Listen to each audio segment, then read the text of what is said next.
তুফান কই থেকে আসলো এখানে? রিভেঞ্জ, যেটা বুবলি বলছে রিভেঞ্জের গতিতেই চলবে। রাজকুমার নিয়ে এর আগে কি ছিল? কি ছিল না, এর আগে আওয়াজটা কি ছিল? পুরো বাংলাদেশ তছনছ হয়ে যাবে, পুরো বাংলাদেশে কেমন হয়ে যাবে, বাংলাদেশ ভূমিকম্প হয়ে যাবে। দুঃখের বিষয় আমরা ফল পাইছি জিরো। তুফান কই থেকে আসলো এখানে? ওই যে আমার বড় ভাই বলছে, দেব ভাই বলছে তুফান এখানে কই থেকে আসলো।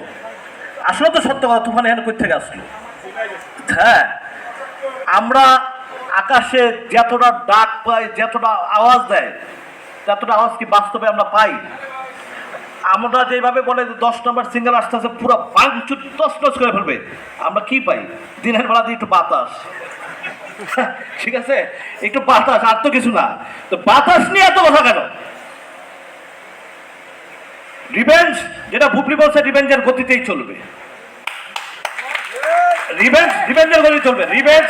রিভেঞ্জ যারা দেখবে তারাই বলবে রিভেঞ্জ কেমন হয়েছে। বিচার করার দায়িত্ব দর্শকের কাছে, আপনারা আমার কাছে না। আপনারা আমাদেরকে প্রচার করবেন, আপনারা আমাদেরকে ভালোবাসা দেবেন, সেই জিনিসটা আমরা চাই, আর কিছু চাই না। বিচারের দায়িত্ব যখন সিনেপ্লেক্সে বা সিনেমা হলে দর্শক যাবে, তখন আপনারা তখন সবাই কিন্তু থাকেন কিন্তু ক্যামেরা নিয়ে। এখন কিন্তু সিনেমা খুব ডেঞ্জারাস, কিন্তু সিনেমা বানাইলে খুব বুঝে শুনে বানাইতে হয় কিন্তু। কারণ জানেন, হলের ভিতর 20টা ক্যামেরা থাকে, 20টা ইউটিউবার থাকে। আইসা বলে ভাই ছবিটা কেমন হয়েছে একটু বলেন। যদি আল্লাহ রহমান ছবিটা খারাপ হয়, তাহলে কিন্তু আমরা দেখছি রাজকুমারের ব্যাপারে যে কেমন গালাগালি, কি প্রকার, কত রকমের কি আমরা কিন্তু দেখছি না? এর আগে কি ছিল? এর আগে রাজকুমার নিয়ে এর আগে কি ছিল? কি ছিল না, এর আগে আওয়াজটা কি ছিল? পুরো বাংলাদেশ তছনছ হয়ে যাবে, পুরো বাংলাদেশে কেমন হয়ে যাবে, বাংলাদেশ ভূমিকম্প হয়ে যাবে। দুঃখের বিষয় আমরা ফল পাইছি জিরো। এবং হলের দর্শকদের কথা, এটা আমার কথা না। দর্শকরা মধুমিতা সিনেমাতে বেড়েছে আর দিছে। আমি কিন্তু বলছিলাম যে ভাই আপনার হাতে পায়ে ধরি, আপনার ডাইরেক্টর কারো মা বোন নিয়ে আপনার গালাগালি করবেন না। ছবিটা ডিরেক্টর বানাইছে, তার মা বাবা বানায় নাই। আমি ইকবাল কিন্তু তার পক্ষে কথা বলছিলাম। আপনারা জানেন কিছু ইউটিউবার আছে, 6 থেকে 7 জন। এই বাজে ইউটিউবাররা কিছু গুজব ছড়ায়। এরা পুরো পৃথিবী বাংলাদেশে আইনা পড়ছে। এখন পুরো পৃথিবী এখন বাংলাদেশের আইনা ফেলছে, যে পুরো পৃথিবী বলে বাংলাদেশ দেখে। তাহলে হলিউড বলিউড হংকং এর আড়াই গেল না। আস্তে আস্তে আস্তে এর আমি স্লোগান দিতে আসিনি, আস্তে আস্তে। আমার কথা হলো একটা ব্যাপার, আমার যারা বক্তব্য আছে আমি কিন্তু বলতে পারি যে আমার দর্শক তোমরা বসে দাও ভাই, তোমরা গাইল দাও, কিন্তু আমি কিন্তু এরা বলি না। আমি কি বলি জানেন? যে সে যদি আমারে বকা দেবে, তোমাদের সমস্যা কি?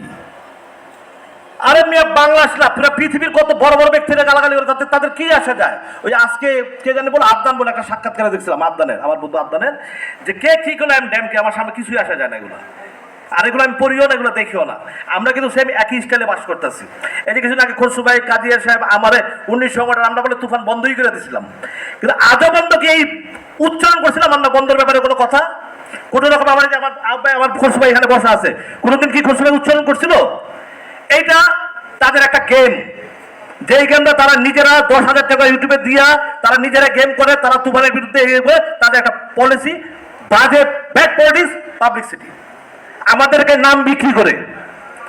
খসরুবের নাম, আমার নাম, আবদানের নাম, কাজিয়া সাহেবের নাম, সবার নাম বিক্রি করে তারা একটা ব্যাড পলিটিক্স করেন। তাহলে তাদের বাপের ক্ষমতা ইউটিউব চ্যানেলের, যদি আমাদের নাম বিক্রি না করে। আস্তে আস্তে আস্তে আস্তে আস্তে আস্তে তারা জীবনে আমাদের নাম পারলে আমাদের নাম সহ ইউটিউব চালানো নেই। তারা কত তোমার দেখি খসরুবের নাম লিস্ট, আমার নাম লিস্ট, হ্যাঁ জন্টুবের নাম, ওদের নাম নিয়ে একটা চালা, জিন্দিগিও চালাতে পারবি না। কারণ তত ইস্টার বিষয়কে গোলাও কেউ ধরে না। আমাদের নামটা যখন আসে তখন ইউটিউবটা চলে, দেখে, ঠিক আছে? ক্ষমতা রাখলে আমরা তো স্টারও না, কিচ্ছুই না, আমরা তো নর্মাল পাবলিক। হ্যাঁ, তা আমাদের নাম নিয়ে এত খাইজানি কেন তাদের? কারণ তোর চলবে না। ভাতে মরবি তোরা, পানিতে মরবি তোরা, তোর বাপ পানি খাওয়াতে পারবি না তোরা, এটা সত্য। এটা পারবে না, জিন্দিগি তো পারবে না চালাইতে। ওই আমঙ্গর নাম নিয়েই চলাইতে ওদের, এটাই ওরা বুঝা নিচ্ছে, ঠিক আছে? এটাই ওরা বুঝা নিচ্ছে। পারলে তারা যদি বাংলাদেশে এত বড় সুপারস্টার হয়েই থাকে, তাহলে ওর নাম দিয়ে 1 লাখ ইউটিউব চালাস না কেন? ওর নাম বিক্রি দেখা, আমাদের নাম রাখাস কেন? আর একটা কথা বলি, বুবলি কে আমি যথেষ্ট আমার ছোট বোনের মতো আদর করি। আমার একটাই বোন, আমার ছোট বোনের নাম ইতি আর বুবলি। আমি দুজনকে এক পাল্লায় মাপি সবসময়। হয়তো আমি একটা ইন্টারভিউতে আমার একটা মিস্টেক কথা ছিল, বাট এটাকে এডিট বেডিট করে অনেক কিছু হয়েছে, এই জন্য আমার সাথে অনেক কিছু হয়েছে। হ্যাঁ, এইটা আমি বুবলিকে বলছি। আমরা অনেক সময় অনেক বক্তব্য দিলে অনেক সময় দেখা যায় ভিউ পাওয়ার জন্য এডিট করে করে চালায় দেয়, তখন কিন্তু আমাদের ভিতরে একটা সম্পর্ক নষ্ট হয়। যাই হোক, এটা বুবলিকে পরে আমি বুঝাই বলছি, পরে বুবলি বুঝছে। আর এইখানে ওই যে হাবিব, আমার ছোট ভাই হাবিব একটা প্রশ্ন করছে। ঠিক আছে হাবিব, যদি বুবলি মনে করো ফোন করছে বা ফোন করে নাই, তোমার এখানে বলাটা ঠিক হয় নাই। আমি বলি আসতেছি, তুমি পরে উত্তর দাও। হ্যাঁ, আসলে এর বলা ঠিক হয় নাই, কারণ তুমি হাবিব আমার মাইক্রোফোন পরে নাও, তুমি আমার কথা শোনো। তোমাকে তো ছোট ভাই হিসেবে যথেষ্ট আদর, আজকে ফোনে তোমার সাথে কথা হয়েছে। আমি একটা কথা বলি, বুবলি সিনেমার জন্য যেই পরিশ্রমটা করে এটা আমাদের নিজের চোখে দেখা। ভোর 5টার সময় বুবলি উঠেছে রিভেঞ্জ ছবি শুটিং করার জন্য। 5টার সময় আমাদের সূর্যের মানে আমাদের একটা শট নিতে হবে। হ্যাঁ, এত কষ্ট আমি বাংলাদেশের কোনো হিরোইনকে আমি দেখিনি। আমি অনেক ছবির সাথে জড়িত ছিলাম। হ্যাঁ, অতএব বুবলি নিঃসন্দেহে একজন ভালো আর্টিস্ট। আমাদের যতগুলো নায়িকা আছে আমরা যে দেখি, বুবলি কখনো 1 ঘন্টা শুটিংয়ে লেট করে না। এটা বুবলির সবচেয়ে বড় একটা গুণ। যেই জন্য যা হয়েছে এইখানেই শেষ।